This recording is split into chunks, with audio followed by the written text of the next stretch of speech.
a leader can make a difference to a business and the kind of impact a leader can make. Myself and the managing director, we spend almost 80 to 90 hours of actual listening to our employees. That we are the gatekeepers of conscience, but then how can we transfer it? How can we build the capability in the organization? And I've realized that the traditional way of rewards and recognition programs might not work. The human potential has always amazed me, and more I spend time, and the kind of impact this function can make is humongous. Hello, folks, and welcome to the Human Link Episode 3. There are charismatic leaders who present themselves well. But which of those are also great advocates and the brand ambassadors for their organizations as well as the industry? I'm fortunate to meet one such leader who's here with us today. I'm Sanjay Muthal, and I'm an advisor to the board of Refine and director at Argolinks Consulting. The stories, motivations, and circumstances of the people behind people have the potential to inspire all of us who are watching this episode. Delighted to get together with this vibrant personality and a dear friend. There is much we can learn from him: poise, presentation, versatility, and more. His work at one of the India's most respected corporations, Titan Company Limited, speaks for itself. He has over 3 decades of operational experience in optimizing performances and outcomes with human resources. He's worked with pharmaceuticals, FMCG, and manufacturing industries. In his brilliant career, he gave his faculties to Coca-Cola, Ranbaxy Laboratories, MSD Pharmaceutical, and Boston Scientific. Currently, he leads HR function as Chief People Officer at Titan Company Limited. He is sought after for his valuable experience and skills in the employee transition management, enterprise change management, and setup for HR systems, L&D, and processes for firms of various sizes.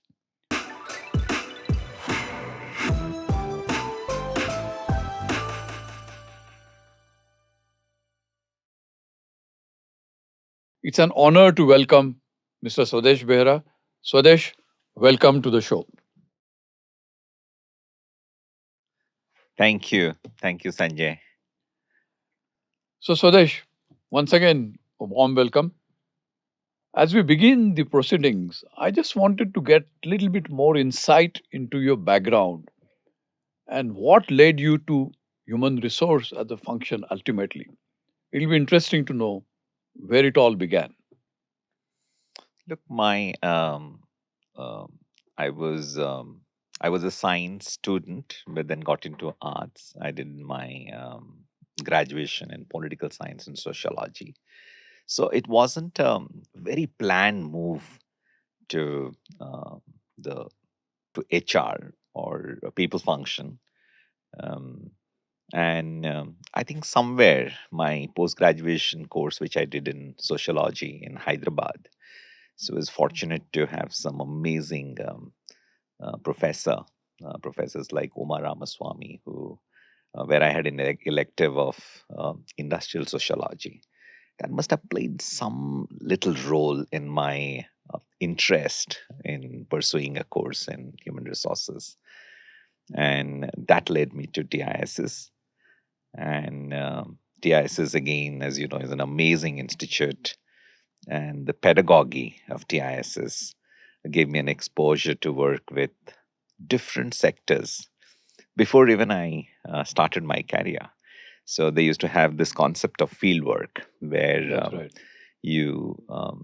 by the while you are continuing to study, in every semester you are placed with one sector. So gave me an early exposure to manufacturing, consulting, services organization, and I thought by the time you get out of the ISS, they've already done and seen some 4 or 5 organizations very closely. So that's what my little bit of a background, and but it was never a planned move. But I'm sure the my you know my master's program, which I did in Hyderabad, would have played some role in it. Great. And just to uh, let us know, where are your roots from? Where do you come from? Oh, hail from Bhubaneswar, and dad used to teach in a university and used to be principal, retired, settled in Bhubaneswar. In fact, very recently I lost my dad. Also, sorry to hear. So, and um, so my initial schooling days has been in Cuttack. So Okay. there is a college called Ravenshaw. In fact, my Right. dad too studied in Ravenshaw Okay. when he was a student. So long association with that college. It's a very old college, almost as old as Presidency in Calcutta. Oh, And then after that, I moved to Hyderabad, Central University, and before I joined TISS. let's talk about your early career journey or early life at colleges. Who has been your inspirations as you were looking at the larger world, Hyderabad and then Mumbai? Were there some personalities through your reading or through work work life that you were inspired by? Look, I wouldn't say anybody in those days. I think if and I did mention this professor's name. I was hugely inspired by her work, Uma Ramaswamy. I mean, and there are a couple of professors in Hyderabad Central University, and had played a very dominant role, and has shaped my thinking from the early days, right? And so when I started working, and I think I was very fortunate to have got an opportunity to work with some amazing leaders very early on in my career, and I used to be amazed at the way a leader can make a difference to a business and the kind of impact one a leader can make. So some of those my belief on the leadership was shaped by getting an opportunity to work with. And I don't want to pick up any one name because there were so many of them. And since you asked me in my early part of my career, my initial 10 years was in manufacturing HR. So, having worked with companies, started with Tata Steel. I had a very small stint when I started from campus with ICI, and then moved to Tata Steel. And then after Tata Steel, it was Coke, and this was the time when Coke was setting up. They had come back after Right. I've gone from the country. Yeah. They have 77 they went out, right? they Janta Party went out in government. Yeah. '77, and this is in '93 they came back. And in 1998, they were wanting to run the bottling operations themselves. So earlier, from '93 till '98, they were running it through a franchisee system. And '98, they wanted to run the bottling operations themselves. So, which meant taking over a lot of bottling operations from the erstwhile franchisee and partly with the franchisees. So, I was involved in a lot of brownfield takeovers from franchise units in the eastern part Okay. of India. So there were so we had bottling operations in Jamshedpur, Patna, Jorhat, Guwahati, and also set up some greenfield projects in Bhubaneswar, Siliguri. Very exciting time. I spent a good 6 to 7 years in Coke, and that was the time when there was a lot of action in Coke I'm sure. because they were getting the bottling operations initiated. Eastern India, when you talked about, I'm sure must have had a lot of encounter on the industrial relations fronts. Were there some learnings through IR experiences? You know, I think when we were immediately after TISS, there was this belief, and it was inculcated by some of our seniors and some of our professors, that HR careers actually starts from manufacturing. Okay, so the basics of human resources starts when you have stint at manufacturing, and I was fortunate to start in manufacturing again. So that must have played those, um, you know, um, advices by the seniors and teachers in the campus must have played a big role. And of course, starting in manufacturing teaches you s- the so many nuances of like in many in your HR career journey. I think some of those skills like negotiation, Yeah. even impacting, and I'm sure everybody is influencing, irrespective of whichever function you are in. So the early part of your career, when you deal with unions, when you get into negotiations, and especially, and you rightly mentioned, an eastern part of the country at that time, now the unionism has tapered off quite a Yeah. bit. Yeah.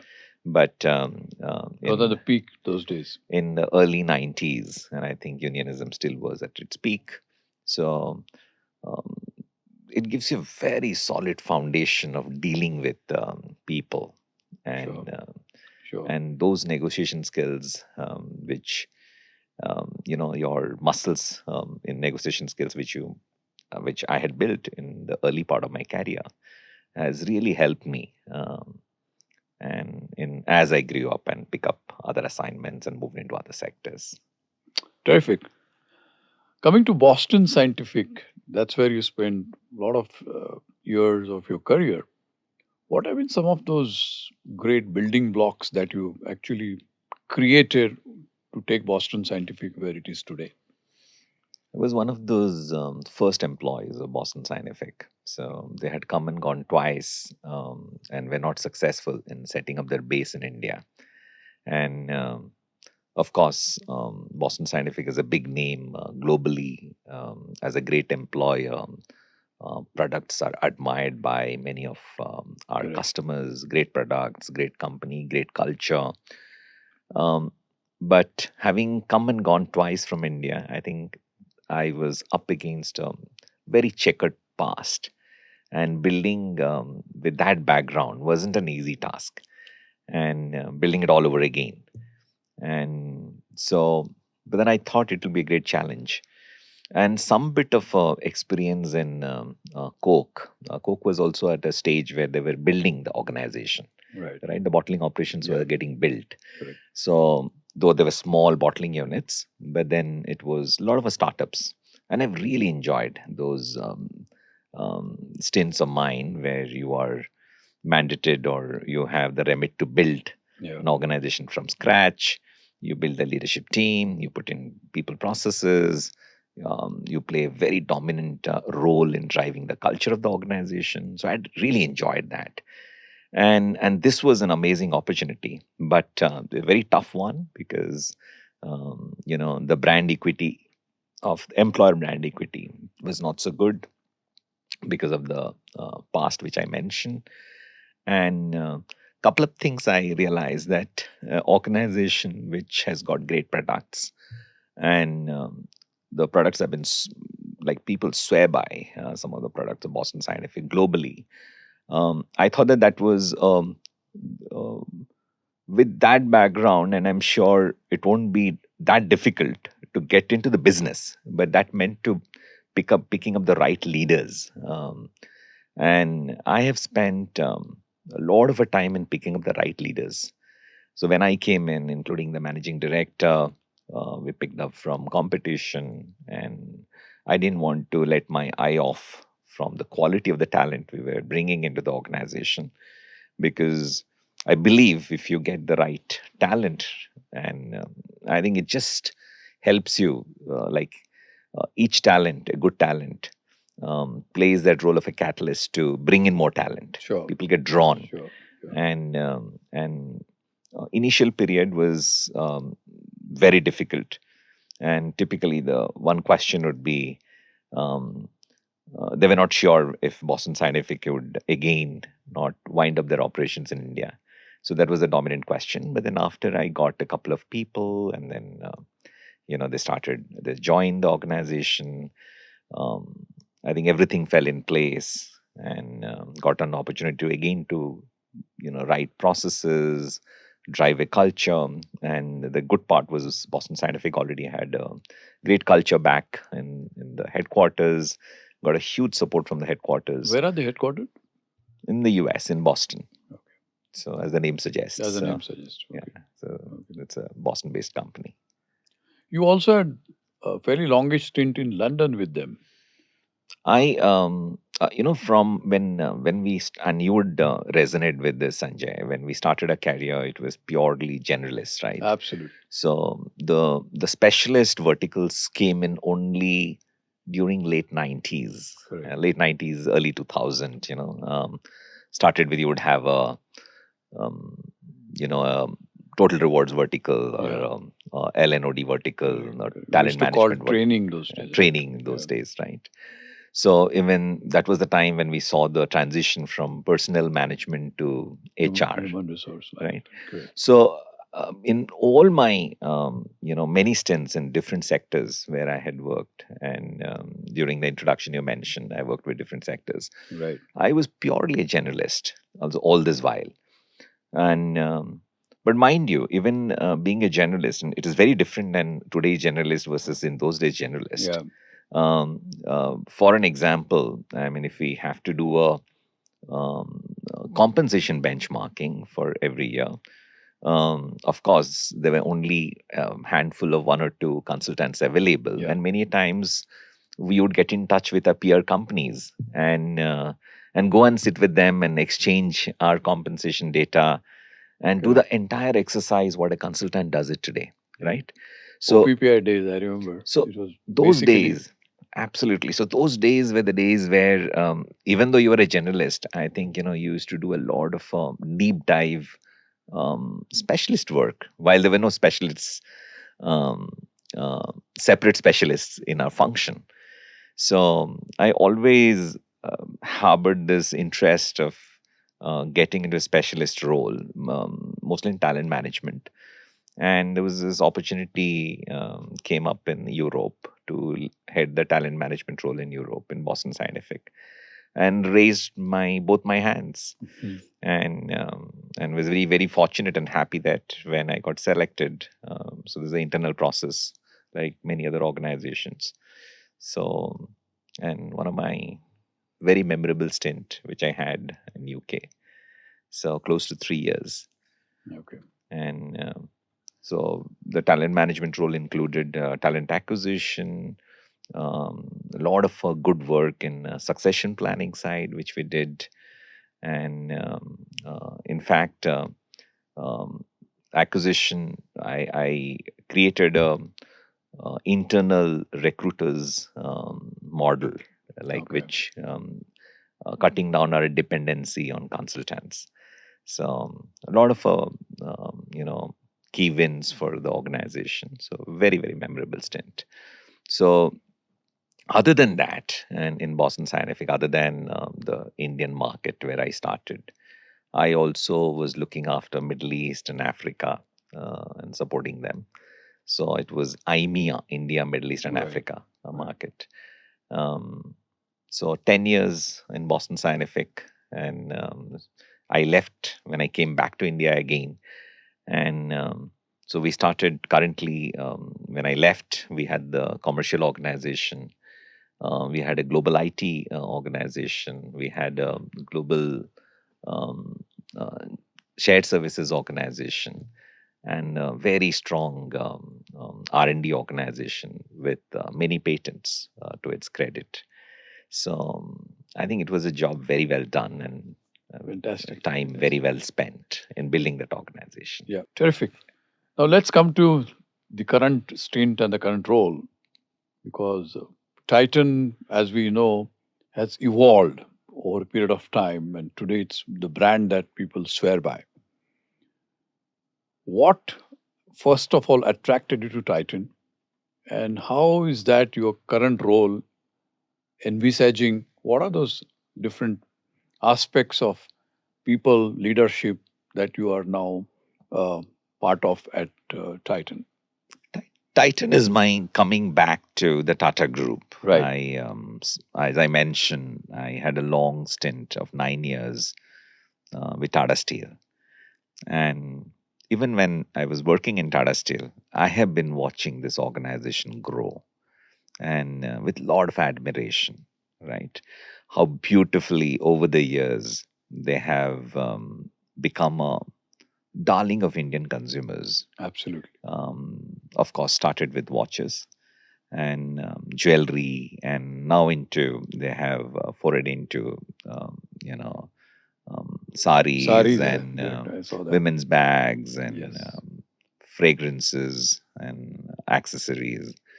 So I've always had this thought that if I ever get an opportunity and if I have to ever come back to the group, it has to be Titan. Okay. And in fact, you won't believe this. And while I was working in Boston Scientific and I checked, I was literally would wait and see that when the current incumbent, who was then, would retire, and when Raj would retire, and I would give it at a shot. Right. And thankfully, everything fell in place. So I took over from Raj when after Raj superannuated. Beautiful. I always, whenever we have conversed in the past, I always notice that you are a very firm believer of culture as a competitive advantage at work. What kind of contribution or what kind of culture now Titan has, which is propagating the brand so well? In my last more than 3 decades of my career, I haven't seen an organization where the culture has been beautifully passed over. It's like passing the baton to the next leader. And every leader has spent considerable time in Titan. And currently, I think it's thanks to some of those leaders and very big established names, starting from Xerxes Desai, then to Bhaskar Bhatt, and now to Venkat. Yeah. So I think all of them have played such a dominant role in driving the people centricity culture at Titan. And I think it's a big belief in the organization that if you take care of people, business would follow. And we follow. We try to really delight our consumers in every business where we work. How can we become? How can we delight our customers? But we believe that unless we have a delighted set of employees, if the employee experience is not at a Uber level, I don't think the same employees can drive a great customer experiences in all our stores. And we predominantly will have a lot of brick and mortar stores. And of course, now with the new age, e-com and all is also gaining momentum. Right. There are newer channels. So I think culture has, I think the Titan success story, I would contribute a lot. Of course, the love of our consumers for the brand, without which, of course, we won't have grown so big. But within the organization, I think the people centricity, the culture, the unconditional positive regard and respect for people are some of those tenets which held true then and still going strong with a belief Sure. even at this Sure. moment. Sure. And I'm sure it'll continue with the next set of leaders coming in. True. Do you see people today having a quest in their mind for finding purpose and meaning to their lives? And have you been able to kind of stitch that in entire the job itself in Titan, for example? I think we are fortunate to have very low, attrition. If I have to compare ourselves with Sure. peer companies, and in fact, when we have our long service awards, the longest queue would be people with more than 2 decades, 3 decades of experience and having spent in the organization. And I think it's more than the work, and I think it's more than the culture. I think it's the kind of investment which this organization does on the development, also when they see around the kind of a work which we do outside the organization, like on the ESG side or in the our CSR activities which we do. Um, and a lot of employees get involved in it. And in fact, I think it's a imagine an organization where the culture is great, where you love your work, which allows that freedom to be who you are. Yeah. And it's a very, very inclusive environment you work with. And then when you see organization really investing in ESG and CSR and doing giving it back to the society, um, it's a happy story, and it's a wonderful workplace, and definitely drives a lot of a meaning for any employees to come back to work every day. Beautiful. So, Swadesh, how would you describe your leadership style as? I I feel I think every uh, it is participative, and while within my team I try to really drive in inclusivity. I feel it's very, very important. Um, uh, that is at the core of, if you really want to take out the maximize the human potential, and I'm sure every other leaders would be wanting to do that. And I started the conversation saying that how many of our leaders I've seen, how a good leader can bring in a dramatic shift and change to an organization, right? It can almost take the organization forward. So my belief is like, how can I create an environment where everybody thrives and unlocks the potential. So and and that has really helped me build stronger teams, and very fortunate, and that's respect for people, um, which again is a value I swear by, irrespective of the rank and which level you work in. Some of those core values have really helped me up till now, I think. Fabulous.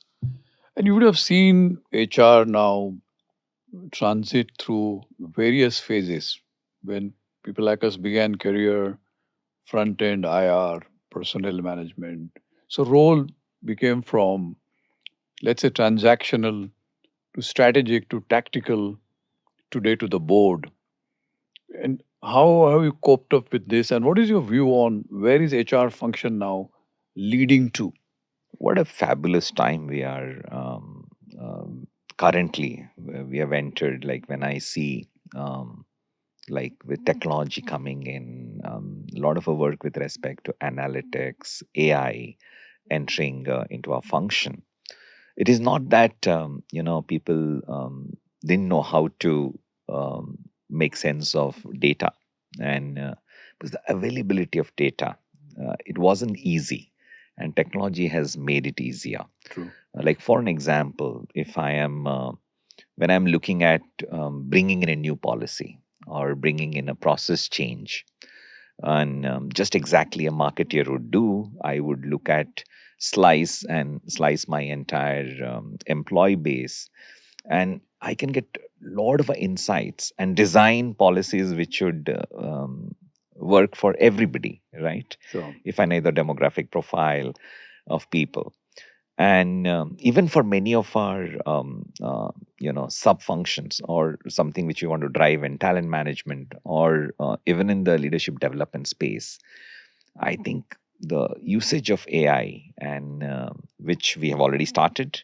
and the potential is humongous. Like, really build if somebody can build a very strong AI led talent marketplace overall, touching all the facets of our function, is a very exciting thing. Which sometimes when I look back, I wish technology was so advanced then, but then it has evolved over the years. So our function has, because of the access to data. Another big thing which has happened is the democratization of data, which Absolutely. wasn't there before. So I see this function becoming much more strategic going forward, and will have a huge say in the board. Um, and I think the role of people function leaders, or the people function overall, is only going to be more impactful in the coming years. Fantastic. So we've lots of opportunities for future to make meaningful contributions to the business itself. Huge opportunity. And in fact, today only we were discussing that, like, imagine, starting from earlier, if you used to have a career conversations with somebody, and it was not possible to have a career conversation. We would have it for a very select few people, maybe True. your key talent, right? And because it's humanly not possible to have those conversations, understanding aspirations of everybody, and then designing a development plan if you want to do. But today, with the help of AI, you can practically do it for everybody and customize a development journey for everybody in the organization. And that is the power of technology today. Okay, you don't have to do anything if you have a strong learning management system, and the AI will do its job. And I mean, many of the processes, you talk about talent marketplace, I mentioned, you talk about project marketplace, you talk about even mentoring.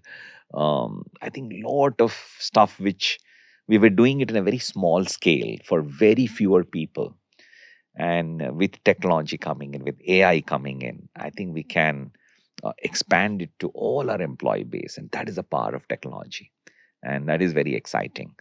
But one thing I must say, and while technology is galloping at on one side, I think the most successful organization will be the one which will have a beautiful balance of both high tech and high touch. Beautiful. And high touch is, any organization will have this, both high tech and high touch will be the ones which will move ahead of their vis-a-vis their peer companies.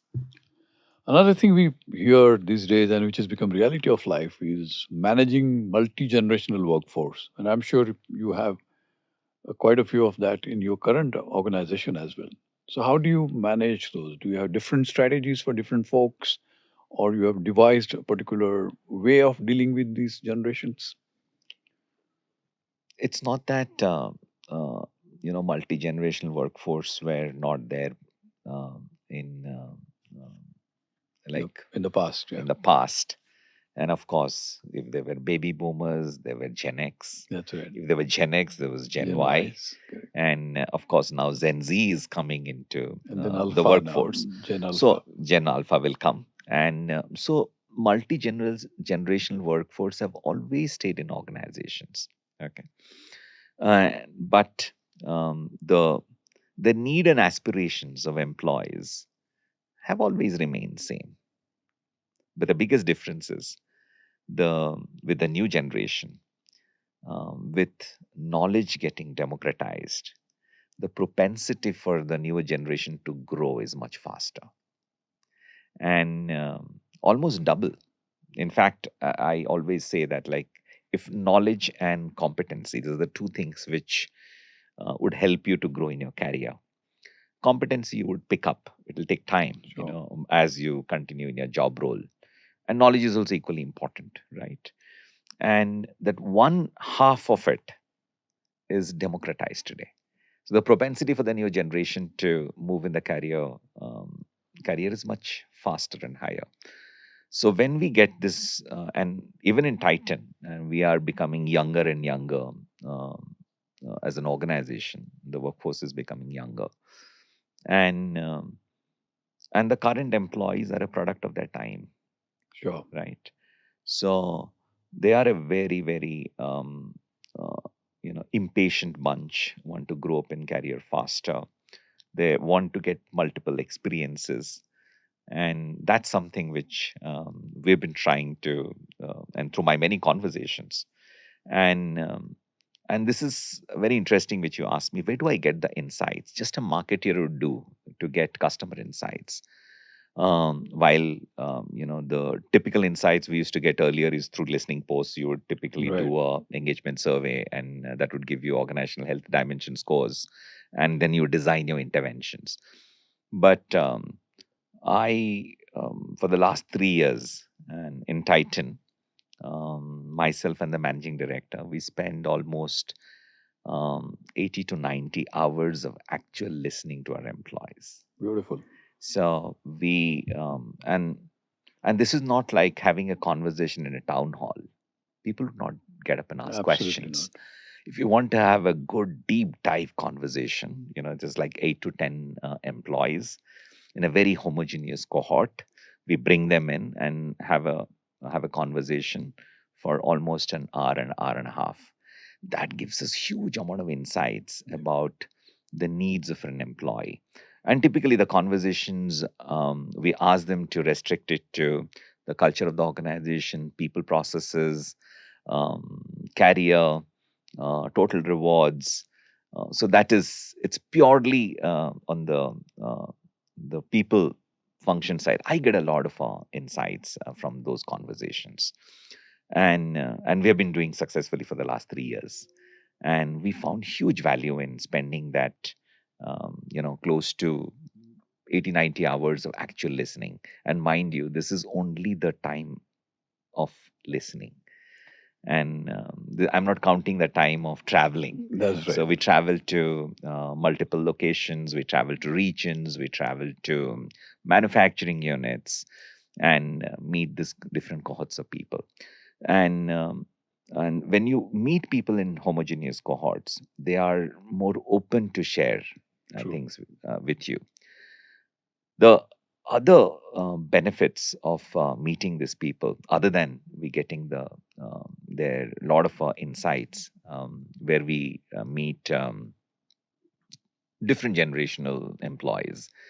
We meet young women, young women in manufacturing, young women in sales, young women in retail, older women, senior leaders. I think all those cohorts. So what it does is it drives a listening culture in the organization. True. When many of our leaders see that the managing director and the head of the people function spending so much of time, it also drives a culture of listening. So they also start doing so. Suddenly, from the time we have started, we have seen um, multiple listening forums in the organization. So that's the second benefit.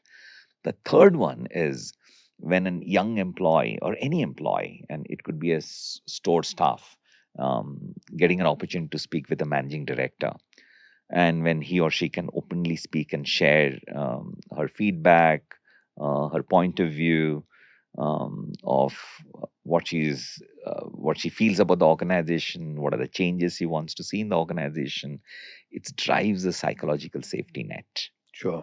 And uh, that's so wonderful, to to it also drives that it's a safe to speak up culture, True. and those are the benefits. So we get a lot of insights, and those are the insights which helps me design programs which would help our Gen Zs. A lot of insights from Gen Z, and I've realized that the traditional way of rewards and recognition programs might Yeah. not work. You need to design very differently. Yep. The way this new generation wants to be engaged, the way this new generation wants to grow in the organization, the way this new generation wants to contribute is very different than the previous generations. And a bunch, with lot of a potential, very well meaning, you know, the new generational workforce. And ESG is very big for them. Sure. I think they want to contribute um, uh, to to the environment, and I think in fact, our focus on ESG has moved up, Beautiful. and with this new generation coming in. Isn't that a great news for future of country? Absolutely, and in fact, when the way we have not been so mindful about the the overall Mother Earth and environment when you see these young kids. And in fact, in some of our businesses like Mia, which is another vertical purely aimed at the younger generation, and there all the jewelry, all our jewelry are made out of recycled jewelry. Oh, wow. So and we feel, and that connects beautifully with our younger consumer. Yeah. So, and the other thing which you mentioned, with the new generation is um, the way they want to have the similar experience as an employee inside the organization, the same digital experience what they experience outside, Beautiful. Beautiful. That's a the great same differentiation. digital experience what That's they a get beautiful. outside as a consumer. So when they walk into an organization, they expect the same thing. So which has put in a lot of pressure on us, saying that, especially if I talk about my own Yeah. function, that how can I, in the entire suite of activities which we do from hire to retire, how can I embed technology and try at least minimum match the digital experience of our employees, what they can experience outside. Beautiful.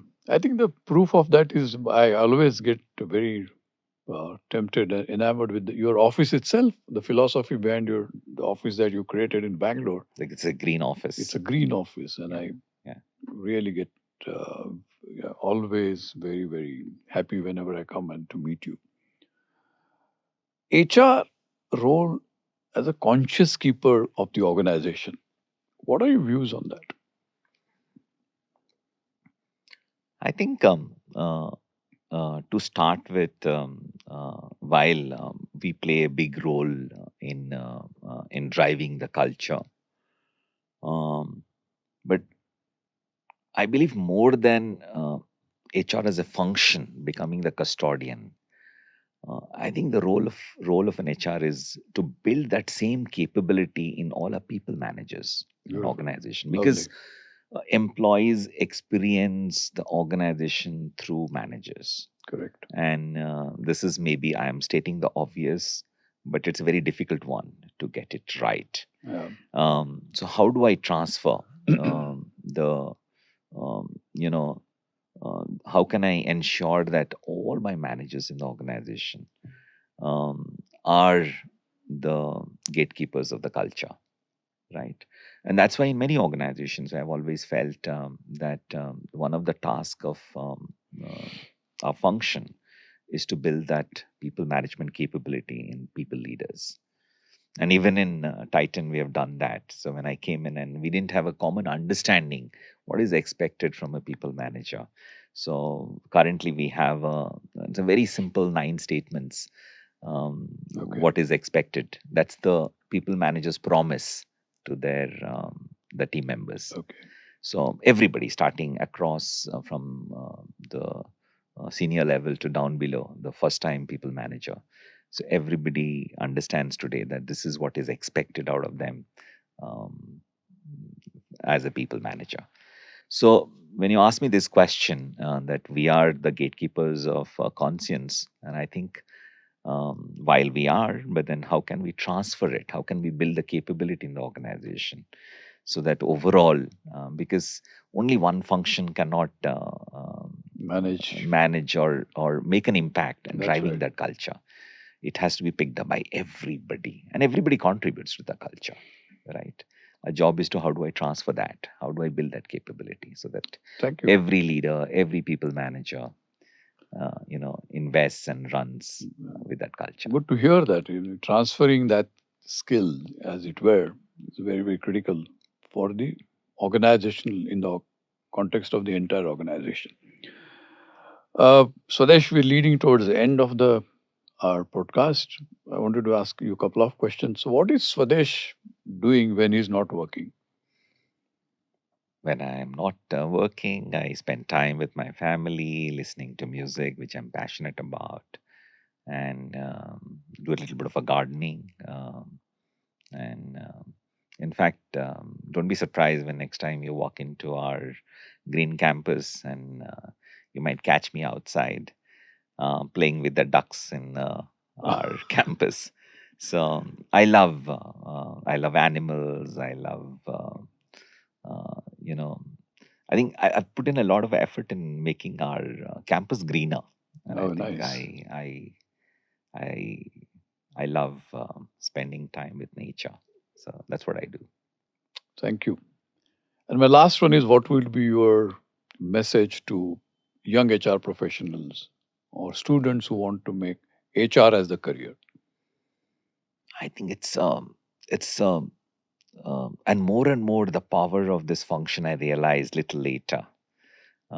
Initially, mm, I wasn't pretty enamored by the function, trust me. And more I spend time, and the kind of impact this function can make is humongous. I think, um, and I've seen the power of it, right? And by virtue of really working in some startups, and and I've seen if you can bring in the right leaders, if you can build a strong culture, you can build strong processes and systems. Um, you are you're really putting that organization in a beautiful growth path, and the impact you can make is much more than any other function, I can say. And the belief and faith in human potential, and that's another message I want to leave it to all the young people who are listening to this podcast, that um, the human potential has always amazed me. And all the advancements in technology, whatever we see in and around, the pace of change is only growing faster and faster. And um, and especially in this function, I think technology will play a very dominant role, and really bringing to us with a lot of insights, a lot of analytics, and so that we will make a larger impact in our roles, what we play in organizations. So, very exciting times for young HR professionals, I would say. Well, Swadesh, thank you very much. It was privilege talking with you this on Thank this you. podcast. Thank you. Thank you so much. Thanks.